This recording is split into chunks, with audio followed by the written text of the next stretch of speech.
თანამედროვე ტექნოლოგიების ეპოქაში კომპანიები სულ უფრო მეტად ცდილობენ, რომ მომხმარებლებთან ჰქონდეთ აქტიური, გამჭვირვალე და სწრაფი კომუნიკაცია. სწორედ ამიტომ ჩვენმა პარტნიორმა კომპანიებმა შექმნეს მობინადრეთა პანელი.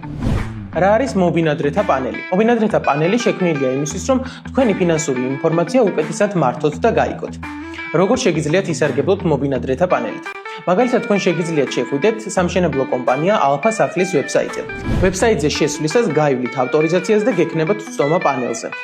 სადაც თქვენ გექნებათ ხელმისაწვდომი ინფორმაცია იმის შესახებ, თუ როგორია თქვენი გადახდის გრაფიკი, ბინის დაფარული თანხა, დარჩენილი თანხა, რამდენია კიდევ გადასახდელი, ასევე განახლებები, ბუღალტრული ინფორმაცია, ბინის საერთო ღირებულება და სხვა. გასათვალისწინებელია, რომ ცვლილებების შესაძლო ოდნავ გვიან აისახოს, ამიტომ შესაბამისი კითხვების შემთხვევაში შეგიძლიათ დაუკავშირდეთ მობინადრეებთან ურთიერთობის მენეჯერს.